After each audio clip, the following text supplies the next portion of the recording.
album 88. We're back on here with Steve Malkmus from Pavement, and we're just talking and having fun and all that good stuff. And you just mentioned you lived in Oregon, and there's a lot of trees out there. There's a lot of trees. There's a lot of trees in the South, too, just a different kind. We feature more, pine. Well, you got pine trees here, too, but I don't know, conifers and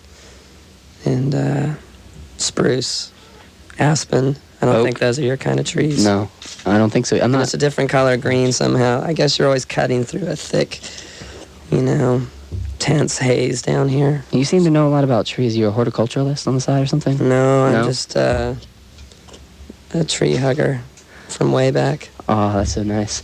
Let's see here. You say that we were talking just recently about how everyone lives at all the four corners of the United States. Yeah. Is that hard to get in touch with everybody? There's a lot of different places where the guys live. Yeah, I don't know how you would say how we live. It would probably form some sort of constellation where we live. It might look a little like Orion. One guy's in New York, and one's on the mid-Atlantic, Virginia, and one's in Kentucky, and there's two of us on the West Coast, so it's all over the place. Yeah. It's all right, though. We rehearse in a couple of weeks, 3-4 weeks, and then rehearse again and again until we're ready to record, and it kind of works out. Sometimes I feel like it is sort of a, I don't know, not like a real band or something, or just like makes the band inauthentic in some ways, but then again, I don't think that too. I think it's a good way to work. So. Yeah. Keep some space or whatnot. Yeah.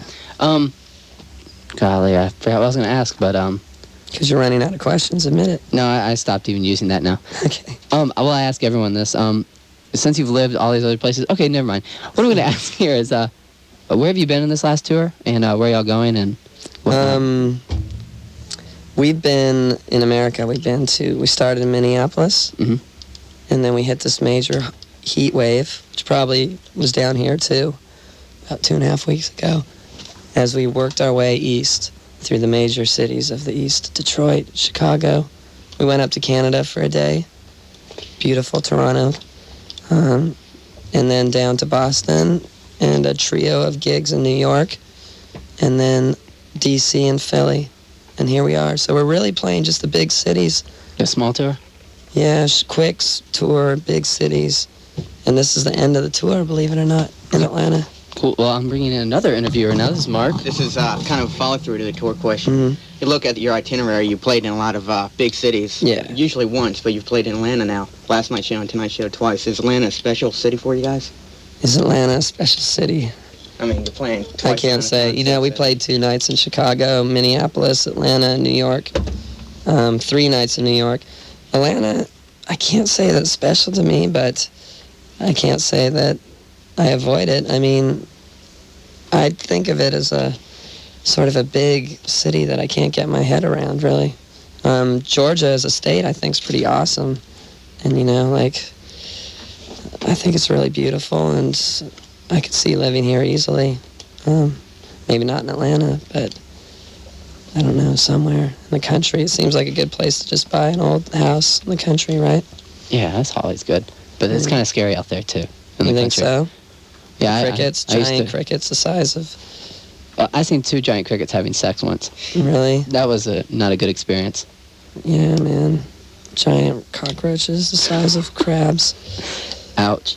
Out of all these places you've been, and you've lived also in New York, you said? Yeah. Yeah. What is the best time zone to live in, do you say? I think the East Coast is probably the best because, for one, if you go to Europe, mm-hmm. it's really just 5 hours difference. And you don't really get screwed on the plane flights, if I may say that word. It's not too long a flight. If you live on the West Coast, it's 10 hours. And also sporting events. Now, that's the key. See, like on the West Coast, sporting events start early, and that's kind of nice because you don't waste your day if you just want to watch, a little bit of tennis or golf, as most radio DJs do. On the East Coast or basketball, you have to wait till like 9 o'clock, and sometimes there's a West Coast game that starts at midnight. Now, some people might like that because they can frame their whole night around the television. Exactly. But I myself would rather have the games over by 9 o'clock so I can just head out and, lose my head somewhere. Do you watch sports or attend Yeah. sports a lot? What do you like to watch? We like to watch our New York Knicks, actually. Sorry that we punked the Hawks 4 straight, but that had to happen on our, inexorable rise towards the NBA championship. So I want to send a shout out to Latrell Sprewell and all the boys, Houston, Larry Johnson, Allah Akbar, 100,000 watts of peace and love to you guys. That's good. Speaking of sports, I know you and Bob, of course, is famous for his interest in horse racing. He is, And yeah. I know you guys, or at least you have a partial share in a horse. Mhm. Want to talk a little bit about that? Sure, yeah. I wish he was here. I hope he's listening. But Bob is a major player, well, a minor player, take it back, in Kentucky racing. He owns 2 horses now. He used to own 3. One just got claimed. It's just a lifelong passion for Bob, and I kind of am involved in it on a really small. I own 10% of one of the horses, mainly to bond with Bob. And I mean, I think they're beautiful animals, and I like to be part of it. But I mean, it's quite a risky venture, horse racing, and it might be. I mean, he's a little guy, like riding high a bit. Most of these people are millionaires, just throwing stuff around, but. Things start small and get bigger, and he's had a lot of success with his trainer, Pete Fugate. This amazing, underrated trainer. I'm sure everyone's really interested in this, but he came from Santa Anita and worked for some other trainers, and he's our right-hand man, our only hand man in training our horses, so I'm sorry. That's awesome. No, it's best to go off on rambles like that. Yeah. I'm going to play something off the newest album now, Terror Twilight, and we're going to play Spit on a Stranger. Is there any stories behind this song or any of the other ones? Stories. There's always a story behind everything. Behind every picture, there's a story. Every song. And what's behind Spit on a Stranger? Spit on a Stranger. Well, that song is, you'll just have to listen. It's a guy, this guy speaking some sort of platitudes to his lover or girlfriend or something. And although he really means them, and then, he says he's like gonna spit on a stranger. It's just sort of like kissing for the first time in his mind. Oh, no, it makes sense. Yeah. Okay, well, we're going to listen to Spit on a Stranger from Terror Twilight. Which album is this, like, number-wise? 5 or 6 if you count the compilation. 6. Okay, 5 or 6.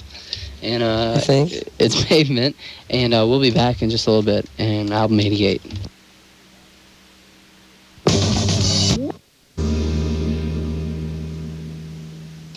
Hello, we're back, and we're talking to Stephen Malkmus. Hi. Hi. And your throat, is it hurting? Yeah, I got a cold about a week ago. And I just can't shake it because of the singing every day, and then I just get excited on stage and I yell and I ruin it, and then I stay out all night.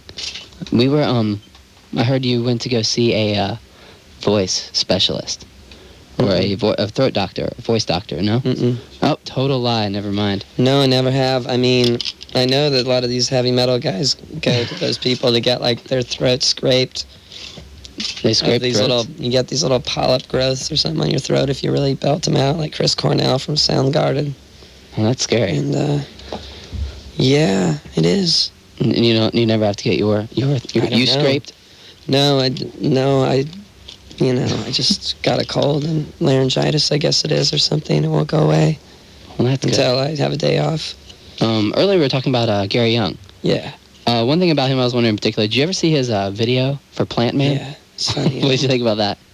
We liked it. In fact, we liked it so much we got the guy who did it to make a video for us, which turned out to be a fiasco because he did a bad job on our video. Just worst video experience I've ever had. I don't want to say, he tried to realize a vision, whatever. I don't want to cut down on him, but yeah. I love Plant Man. What videos, do you enjoy doing videos, and like any ideas for any? Actually we had a Georgian do our last video for Spit on a Stranger in Carrot Rope. Young man named Lance Bangs. originally from Athens. He lives in Portland now. He did a wonderful job filming us, and just, you know, it felt like we never felt like we had to act or anything. So I love that, you know. Just be Pavement. Just secret cameras behind you, and, you know, eventually you'll start hamming it up, you know, if the cameras are around that much. Yeah. And then, do you have anything new, like, album-wise coming out for? Anything you've been experimenting with? Not album-wise. Not album-wise?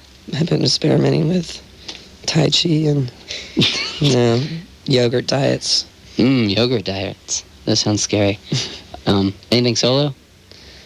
Not really. Not really? You know, I made an album with the Silver Jews. You all must play that. Yeah. That took up a lot of time for me, and, you know, we're touring and just trying to have a good time on the tours, and no time for creativity, really, when you're doing that. Just trying to keep your head above water. Okay. I just remember something. A long time ago, the album No Alternative came out, and y'all did the song The Unseen Power of the Picket Fence. Are y'all big REM fans? Yeah. Yeah? You know, as much as you can be with what they're doing now. Oh, just kidding. Oh, no, you can just say kidding, that. Michael. You're probably listening. I think, you know, they're trying to do cool stuff always, and, I mean, I was a huge fan of their earlier works, their first 3 albums. It's hard to keep with a band that long. Exactly. You know, when you're so in love with them at one point, or just really admired them. But I think they're cool, and Automatic for the People is a really great record too, I think. So everyone probably has their favorites with that band. Exactly, I think everyone does. Where's like the best place to tour? Like, you've been worldwide, right? Like all around. Any place foreign, exciting that you like to go to? We've been everywhere in the Western world, including Japan, which is essentially Western in many cultural ways, like as far as their taste in music, or at least there's an edge of their culture that leans towards the West. I like to visit Japan. Obviously, that's really exciting. Yeah. It's expensive there, and then you get to go and get treated really politely. Not that this isn't the red carpet treatment down here, but I'm not getting a warm bowl of miso soup as I enter the room or anything. So that was great. Australia, that's exciting. You know, wouldn't you like to go down there? Yes, indeed. Yeah, and New Zealand. Now, I heard in Australia they like to throw things at the band. Does that happen? No. It's like the big thing to do is like chunk stuff at them. Like what? Like just their beer cans. Steak house like ad that showed that. No, I was interviewing the Blue Meanies, and they said they went to a show, and they're like, it's the big thing in Australia is to chunk your stuff at your favorite band. What kind of band are they? They're punk. No, like Green more, Day. Not like Green Day, but like ska and a little bit of punk. Ska, there you go. Yeah, okay, that's what it is. Like 40 IQ points. Oh, ouch. Oh, you're mean. Any more questions? I like old ska. I like ska, in fact. I like old ska, too. But do you have any more? I like mindless things. Just kidding. That's good. Do you have any Do I have anything other things to say? Any comments to make? Or we have to make up a question, too, to give away the pass. Yeah, you should work on that during the next song that you play. Okay, we'll do that and we'll come back. Okay. But any final things to say? Not really, you know. I'm like trying to react from, you know, what you do. Exactly. I have to do the other thing tonight. We're working. You gotta come to me with things. Oh yeah, baby. I think it was another question. I guess this is okay. a wrap up. You guys have been around for about 10 years now. Done a lot of interviews. Is there that one question you haven't been asked that you've always wanted to be asked, or, you know, that one thing that you have a perfect setup for, type thing? No, you know, not really. You don't. I can't imagine, you know. Think about that. No. Interviews are, you know, I'm not thinking about what. I like to go off the top of my head, you know. I'm not really planning anything. Same goes for the band. Same goes when we're on stage, and even the clothes we decide to wear in the morning. I like your Red Sox. Thank you very much. Exciting. They're Bulldog Red. Or Panther Red. Is Georgia State Red? No, we're blue, I think, but we don't really pay attention to that. Good. No, you're anti-sport in here.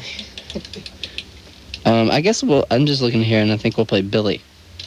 Do it. It's good stuff. That one shreds, yeah. Yeah, rock on.